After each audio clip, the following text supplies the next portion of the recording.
Bismillahirrahmanirrahim. Kita kembali lagi dengan pelajaran sejarah atau pelajaran sejarah. Kali ini sejarah peminatan, yang tentunya kalian heran karena sejarah peminatan itu gurunya itu Pak Bayu atau Pak Dadang. Tapi di sini Ibu itu hanya mengantar materi saja, mengantar materi sejarah peminatan. Dan materi sejarah peminatan yang pertama itu tentang situasi politik bangsa Indonesia setelah bangsa Indonesia melaksanakan proklamasi kemerdekaan. Di sini Ibu hanya membuka saja bagaimana awal dari terjadinya situasi politik bangsa Indonesia. Dulu ketika kelas 11 kita pernah mempelajari tentang peristiwa yang terjadi setelah peristiwa penting di sekitar proklamasi. Nah, kita tahu bahwa Jepang ketika perang dunia atau perang Asia Timur Raya sudah hampir terpepet oleh Amerika atau oleh Jepang, dan ketika Jepang terpepet itu, Jepang meminta bantuan pada masyarakat Indonesia, dan masyarakat Indonesia dijanjikan akan diberikan hadiah kemerdekaan bila bangsa Indonesia mau membantu Jepang. Tapi seperti biasa bangsa Indonesia itu sudah tidak begitu percaya lagi dengan janji-janji Jepang. Maka di peristiwa sekitar proklamasi itu, di sini ada peristiwa BPUPKI atau organisasi BPUPKI. Yang BPUPKI ini adalah salah satu wadah untuk merencanakan tentang dasar negara Indonesia bila Indonesia merdeka. BPUPKI didirikan oleh Jepang itu hanya untuk membuktikan pada masyarakat Indonesia bahwa janji-janjinya itu bukan omong kosong. Ini adalah salah satu bukti kalau Jepang itu memberikan kesempatan bagi bangsa Indonesia bila nanti merdeka, bangsa Indonesia sudah menyiapkan dasar negara. Terus setelah BPUPKI selesai menjalankan tugasnya, maka BPUPKI dibubarkan kembali oleh Jepang.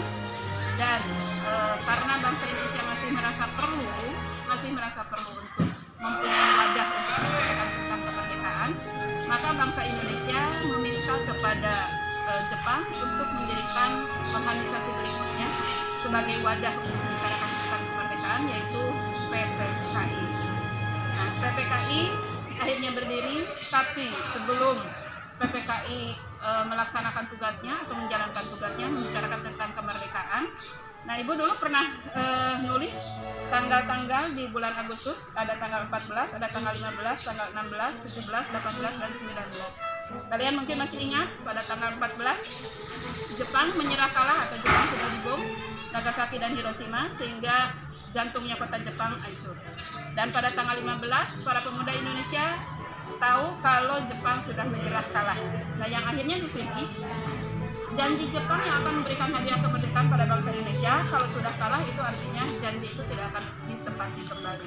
Maka bangsa Indonesia atau para pemuda Indonesia meminta pada Soekarno-Hatta untuk segera memproklamasikan kemerdekaan, mendesak untuk segera memproklamasikan kemerdekaan. Tapi Pak Karno menolak permintaan para pemuda dengan alasan bahwa untuk membicarakan tentang kemerdekaan itu nanti baru akan dibicarakan pada tanggal 18 Agustus, yaitu dalam sidang PPKI yang pertama. Nah, alasan para pemuda, bila kemerdekaan itu baru dibicarakan di sidang PPKI tanggal 18 itu, nanti tanggal 19 sekutu masuk ke Indonesia, dan kemungkinan besar sekutu masuk ke Indonesia itu Indonesia tidak mempunyai kesempatan untuk segera memproklamasikan kemerdekaan. Yang akhirnya terjadilah peristiwa Rengas Dengklok. Terjadinya peristiwa Rengas Dengklok ini adalah untuk menghindari supaya Pak Karno atau tokoh-tokoh nasional Indonesia itu tidak terpengaruh oleh Jepang. Dan di Rengas Dengklok inilah Pak Karno terus didesak oleh para pemuda Indonesia atau oleh Peta Indonesia untuk segera memproklamasikan kemerdekaan. Dan ketika Pak Karno menyatakan siap untuk segera memproklamasikan kemerdekaan, maka akhirnya malamnya Pak Karno dibawa kembali ke Jakarta dan langsung menuju rumah Laksamana Maeda. Siapakah Laksamana Maeda? Laksamana Maeda itu adalah seorang Jepang, tapi dia sangat setia terhadap perjuangan bangsa Indonesia. Dan di rumah Laksamana Maeda akhirnya dirumuskanlah naskah proklamasi. Dan setelah selesai, keesokan harinya proklamasi dikumandangkan.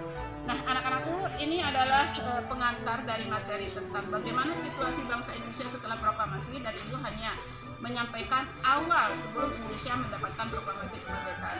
Selanjutnya, untuk materi tentang bagaimana situasi politik bangsa Indonesia setelah proklamasi kemerdekaan, mungkin nanti Pak Bayu atau Pak Dadang yang akan menyampaikan. Nah, mohon maaf bila ada yang salah. Mudah-mudahan kalian tetap sehat, tetap semangat, tetap mengikuti protokol kesehatan, dan kita tetap menjadi orang-orang yang sukses, orang-orang yang baik. Terima kasih. Assalamualaikum warahmatullahi wabarakatuh.